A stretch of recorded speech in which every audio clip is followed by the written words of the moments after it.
It's the 9 in the top of the order for Arizona State in a tie game. And the first of 3 in a weekend set between the Sun Devils and the Wildcats. Cavan Malayter here with Dominic Stern. Dom, this is an Arizona State offense that once again has been propelled by the heart of the order. Now it's the bottom of the order that needs to set the table. Yeah, if you're Keen Vu, I mean, this is the toughest pitcher you faced all year. He's throwing off-speed pitches. He's throwing fastballs in the zone. I mean, TJ Nichols has got it going tonight. 94-mile-per-hour first pitch strike taken by Vu is how this inning gets back underway. He's working quickly again. The 0-1 cut on and missed. Strike 2. There's a changeup that time. He's got it all, man. 4 pitches. They've all been super competitive tonight, and he takes maybe 7 seconds off the pitch clock on average. The 0-2. Vu takes it, and it just misses away. 96-mile-per-hour fastball.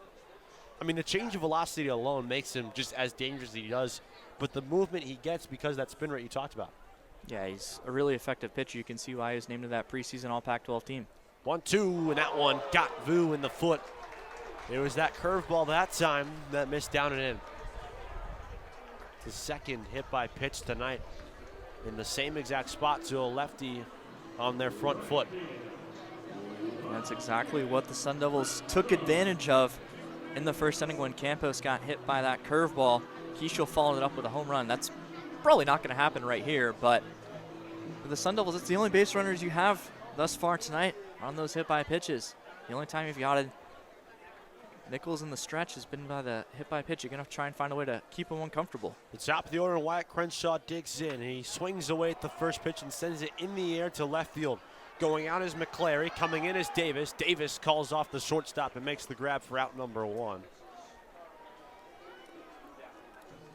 Not a fan there of swinging at the first pitch off speed if you're Crenshaw. And if you do, you got to hit the snot out of that ball.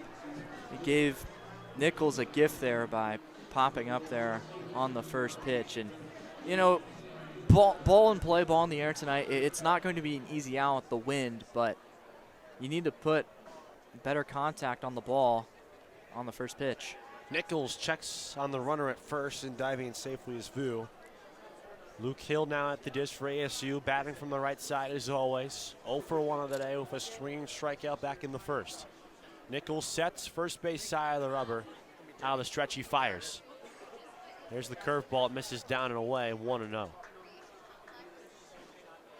If I'm Luke Hill, sitting fastball here. And you got to be geared up for it. Even if he does throw a breaker, just swing right through it. Right, he sets the 1-0. Cut on and miss, a fastball at 94. And evens out the count. There's the heater. He looked ready for it, but just missed. Might have been the cutter. Hard to tell from our angle. Would be unusually high for his cutter. His cutter typically averages around 89 or so. Yeah. So 1-1 count. Nichols at the belt sets. Right-hander delivers. Took something off of him, misses down and away. And Hill is up in the at-bat. He fell behind rather quickly in his first inning AB against Nichols. This time he's done a much better job being more patient. And that was a great lead right there, 1-1. 2 balls, 1 strike. Nichols fires. It's a fastball that is tipped into the middle of the birthday for strike 2. You got to be ready for the fastballs when you're ahead in the count. I know it's coming in hot, but for the Sun Devils, with the off-speed pitches that Nichols have, you have to hit the fastball when you're ahead in the count. 2-2 pitch. Nichols comes home. Cut on and miss. Strike 3. There's the changeup there by DJ Nichols, and it's a big second out of the inning. That's just the 4th strikeout tonight for TJ Nichols. And that's why you have to hunt the fastball, because once you get into 2-strike count, Nichols can go to the changeup, he can go to the curveball, he can go to the cutter, all of which will play off that high-velocity fastball. So not a good job there by Luke Hill, who's ahead in the count. It's not an at-bat you want to strike out in. Not a great job by the top of the order here either. Here's Campos, who was hit by a pitch in the first and came around on that 2-run shot by Keishel to center field that ended up cutting its way to right center field due to the wind. Lefty versus righty, the right-hander fires. There's a fastball in the inside corner that misses downstairs, ball 1. 96 that time. His velocity has remained the same versus Dunn's has kept on dropping.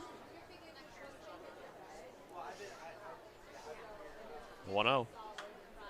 Chopped weakly up the first baseline, but it'll roll and be touched on by Romero in the first base coach's box.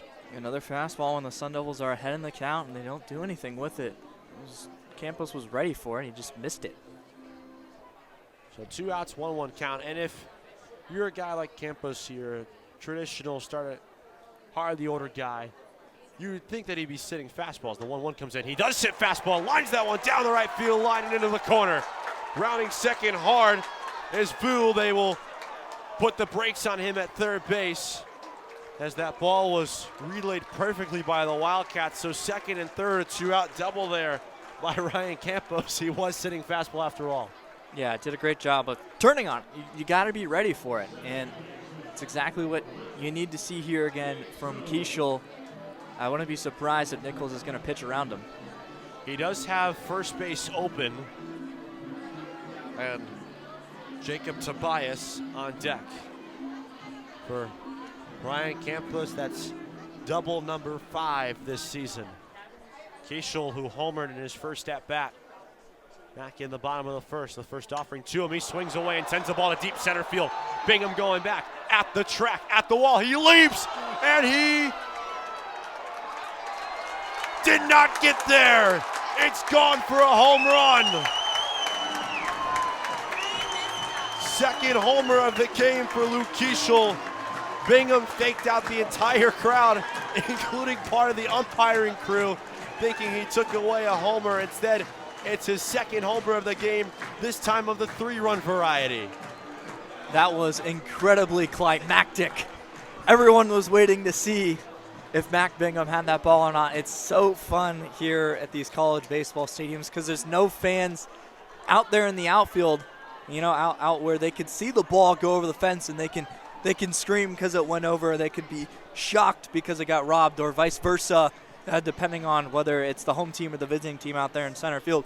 Bingham, we already saw him making a leaping grab earlier this game. He went up there and the umpires just kind of had to wait, and I think he just flashed his glove and there was nothing in there. And saw the umpires point up. Luke Keishel, have a night. Man, welcome to the Territorial Cup, kid. Yeah, 2 home runs. 402 feet home run that time over the center field wall in front of the batter's eye.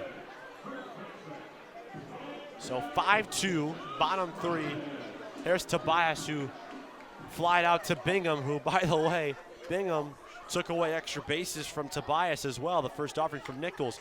Little, swing up on the third base line, charging his bowler, slings it across the diamond and gets Tobias by a step to end the home half of the third. But it's a productive inning yet again. A 3-run homer by Luke Keishel highlights it.